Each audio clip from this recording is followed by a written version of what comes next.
Marwadi university మంచి భవిష్యత్తు కోసం తెలుగు విద్యార్థులు ఇష్టపడే యూనివర్సిటీ. కాల్ 9059052378 9059052379.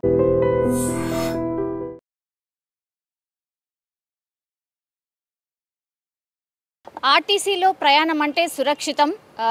ఎక్కడైనా సరే గమ్యస్థానాలకి చాలా సేఫ్గా జర్నీ చేసి మన గమ్యస్థానాలకి చేరుకోవాలంటే ఆర్టీసీయే బెస్ట్. వాటిని వినియోగించుకోండి అంటూ ప్రచారాలు అయితే చాలానే చూస్తూ ఉంటాం. మన రాష్ట్రమనే కాదు, అన్ని రాష్ట్రాలు కూడా అదే పిలుపునిస్తూ ఉంటాయి. ఎందుకంటే అది గవర్నమెంట్ నడుపుతున్నటువంటి వ్యవస్థ కాబట్టి అందులో ప్రయాణిస్తే మీ గమ్యస్థానాలకు కరెక్ట్గా వెళ్తారు, అట్లాగే సురక్షితంగా వెళ్తారు అనేది పర్టికులర్గా ఏ ప్రభుత్వమైనా ఇచ్చేటటువంటి నినాదం. ఇది కూడా ఇప్పుడు తమిళనాడుకు సంబంధించిన బస్. సో ఇందులో కూడా చాలామంది జర్నీ చేస్తూ ఉంటారు.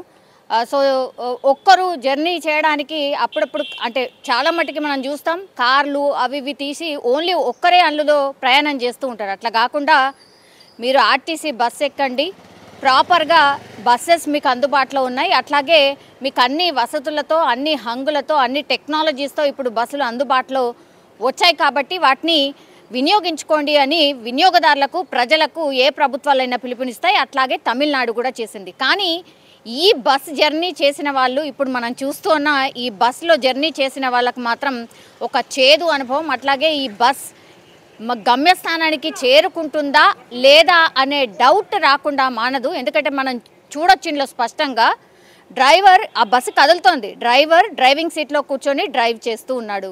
అట్లాగే ఈ గేర్ రాడ్ దగ్గర ఇంకో పర్సన్ కూర్చొని ఉన్నాడు.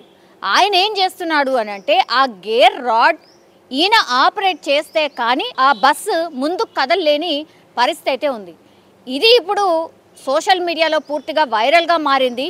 ఇదేం వ్యవస్థ, అసలు ఇదేం బస్సు, ఆర్టీసీలో ప్రయాణం చేస్తే సేఫ్ జర్నీ అని అనుకుంటే అసలు ప్రాణాలే అరచేతిలో పెట్టుకొని ప్రయాణం చేయాల్సిన పరిస్థితి వచ్చింది అనేటువంటిది సోషల్ మీడియాలో విపరీతంగా ఈ వీడియో వైరల్గా మారడమే కాకుండా తమిళనాడు ప్రభుత్వానికి కూడా ఈ వీడియో అయితే చేరడం జరిగింది. ఇంత దారుణమైన పరిస్థితుల్లో కనీసం మెయింటెనెన్స్ లేని బస్సుని మరి ఎందుకు నడపాల్సిన సిచ్యువేషన్ వచ్చింది?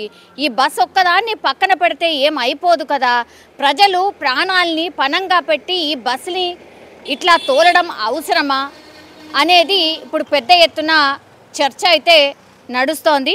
అట్లాగే మనం చూడొచ్చు ఈ గేర్ రాడ్ ఏదైతే ఉందో, ఈ గేర్ రాడ్ గేర్ బాక్స్ ఏదైతే ఉందో దానికి లేకపోవడం అండ్ రోడ్డు అండ్ స్పీడ్ని బట్టి ఇప్పుడు ఆ బస్సులో ఉన్నటువంటి కండక్టర్ ఆల్రెడీ ఎక్కడైతే ప్రయాణికులు జర్నీ చేస్తారో వాళ్ళందరికీ టికెట్ ఇచ్చిన తర్వాత ఈ కండక్టర్కి అడిషనల్ డ్యూటీ అన్నమాట గేర్ మార్చడం స్పీడ్కి తగ్గట్టుగా. సో ఇది ఎంత డేంజరస్సో మనం చూస్తేనే అర్థమవుతోంది. సో ఆర్టీసీపై ప్రభుత్వాలు చూపిస్తున్నటువంటి ఏమంటారు శ్రద్ధ ఇలా ఉంది అంటూ నెటిజన్లు అయితే ఫైర్ అవుతున్న పరిస్థితి. అట్లాగే ఓట్లు వేయించేటప్పుడు మాత్రం మేము అన్నీ చేస్తాం, అన్నీ మీకు అందుబాటులో తెస్తాం అనేటువంటి విషయాలు చెప్తారు. కానీ ఓట్లు వేయించుకొని బయటపడ్డ తర్వాత ఇగో ఇట్లా ఉంటాయి, ఇంత దారుణంగా ఉంటాయి పరిస్థితులు, ప్రభుత్వ వ్యవస్థ ఇట్లనే ఉంటుందా, ఇట్లనే వర్క్ చేస్తుందా అనేటువంటిది నెటిజన్లు అయితే పూర్తి స్థాయిలో ఫైర్ అవుతున్న పరిస్థితి అయితే కనిపిస్తోంది. కానీ నిజంగానే ఇది చూసిన తర్వాత ఎవరైనా సరే మరి తమిళనాడు బస్సులో ఇంత దారుణమైన పరిస్థితులు ఉన్నాయి, ఈ ఒక్క బస్సేనా, ఇంకెన్ని బస్సులు ఇట్లాంటి సిచ్యువేషన్లో ఉన్నాయి? డ్రైవర్ ఏమో డ్రైవర్ సీట్లో కూర్చుంటాడు, దానికి తగ్గట్టుగా ఈ గేర్ బాక్స్ పాడవడంతో ఇప్పుడు ఆ కండక్టర్ గేర్ని మారుస్తున్నాడంటే ఎంత దారుణమైన సిచ్యువేషన్లో ఈ బస్ వ్యవస్థ తమిళనాడులో ఉంది అనేది అర్థం చేసుకోవచ్చు ఈ ఇన్సిడెంట్ చూసిన తర్వాత.